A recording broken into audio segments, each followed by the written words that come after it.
Bonjour à toutes et à tous. Bonjour à toutes et tous, merci de votre présence pour cette avant-première exceptionnelle à plus d'un titre. Et nous allons dire pourquoi au Centre Pompidou et pourquoi au Centre Pompidou. Chère Judith Revaud-Dallon, cher Charles Gilbert, chère Caroline Champetier, merci d'être là pour ce moment, pour cette présentation. Comment commencer?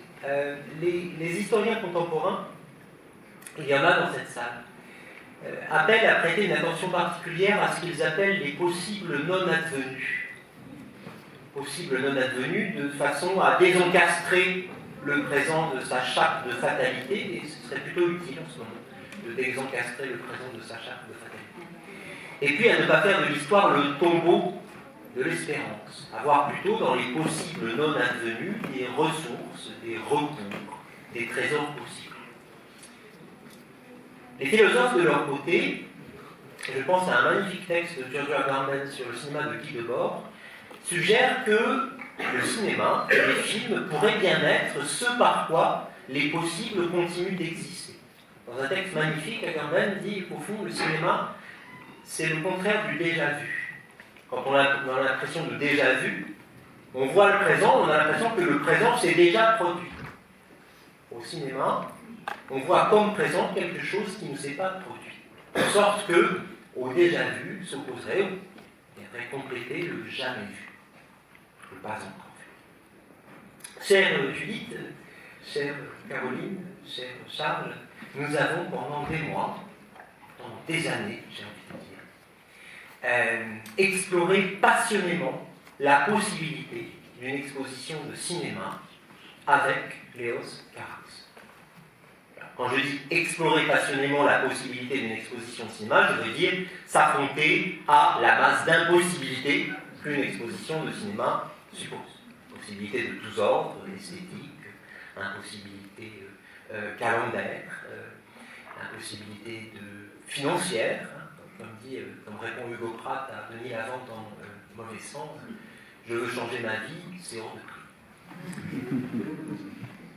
Et puis cette exposition est demeurée au stade, dans le registre de la possibilité.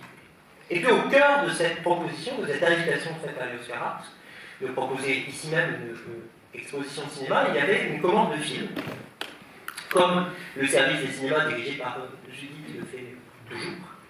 Nous avons demandé à Léos Carax, proposé à Léos Carax de réaliser un film qui serait comme une réponse à une question que nous posons à chacun et à chacune des cinéastes qui viennent ici.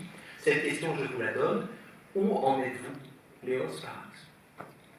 Il va de soi que c'est une question parfaitement impossible.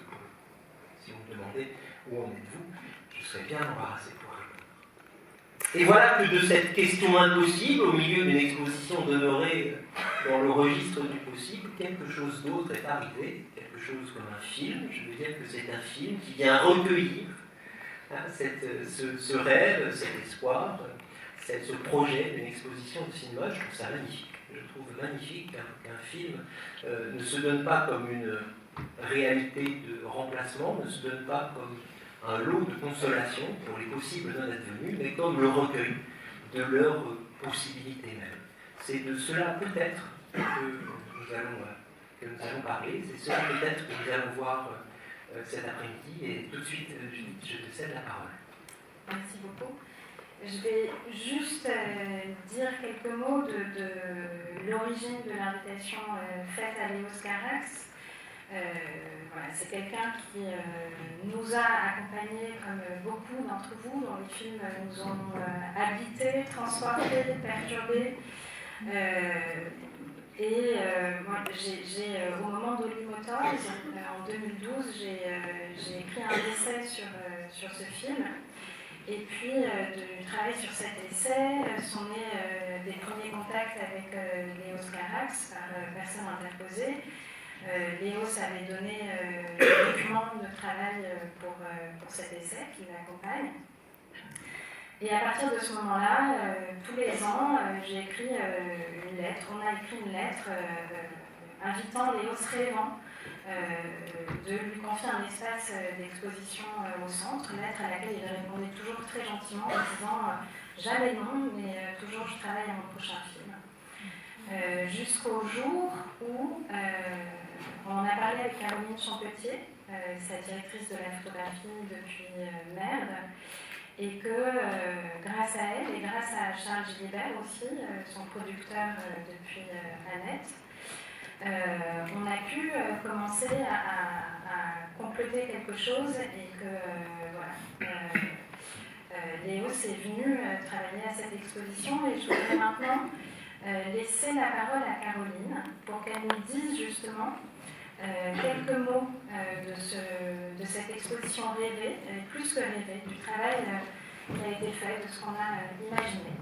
Juste avant de passer le micro à Caroline, je précise que le film sort mercredi, en salle, dans 80 salles, avec les films de Losange.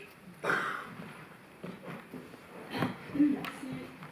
Alors, il y aurait eu, quand vous seriez rentrés, il y aurait eu un immense écran télescope vertical de 8 mètres sur 3,50 avec un plongeon. Vous verrez que la figure du plongeon tient fortement à l'imaginaire de Léos. Il y aurait eu dans la fosse, de sorte à ce que des gens puissent passer en dessous, un écran horizontal qu'on n'a jamais réussi à comprendre dont on n'a jamais réussi à comprendre comment on pourrait le fixer. Est-ce que c'était le soutenir par les rambardes? Est-ce que c'était le pendre du haut? Horizontal, peut-être un peu incliné, avec l'impact de ce plongeon. Puis dans les salles, il y aurait eu un praxinoscope géant, avec sans doute la course de Denis Lavant, et pourquoi pas la course de Baby Annette, et pourquoi pas une course certains jours et une autre course d'autres jours. Il y aurait eu une île cinéma avec un train qui nous aurait amené. Alors l'île cinéma était une sorte d'immense maquette avec un train qui nous aurait amené à différentes stations. Une des stations était un cimetière. Une autre station était un lac. Florian qui est ici doit se rappeler de tout, pas moi. Il y aurait eu une salle carrée qui était dédiée à la spineuse. La spineuse, c'est cette femme qui danse en tournant sur elle-même, qui aurait eu un ratio, 2 fois ou 3 fois un corps humain, et qui nous aurait entraîné sur 360 degrés dans sa course.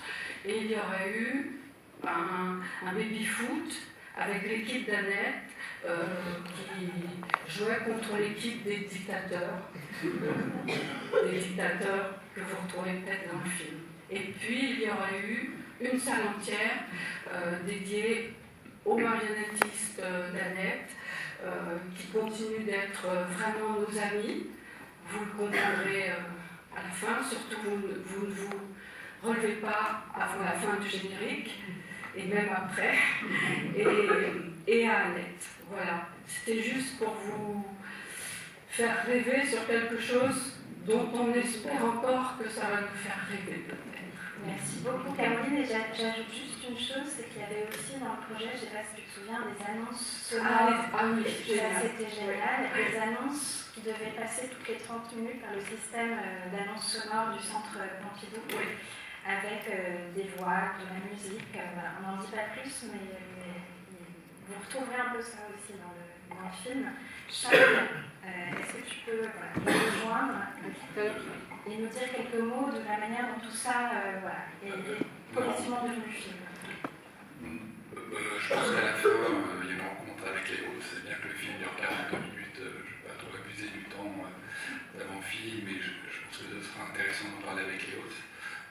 Voilà, moi je voulais remercier parce que le centre évidemment a impulsé tout cela, vraiment à tous les niveaux, mais il fallait le concours de la chaîne Arte qui fait vraiment des miracles dans ce genre de circonstances. Fabrice Puchot, Olivier Bert, Bruno Battino, et ainsi que la Maison Chanel de nous avoir accompagnés sur ce film. et les films du losange, parce qu'il faut savoir distribuer un moyen métrage comme ça, le faire exister en salle. Voilà, merci beaucoup. Merci beaucoup, Charles.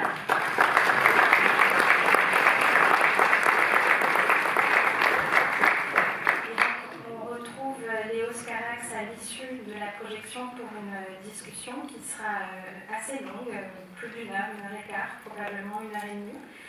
Donc je commencerai avec lui et puis vous serez invité à prendre la suite. À tout à l'heure.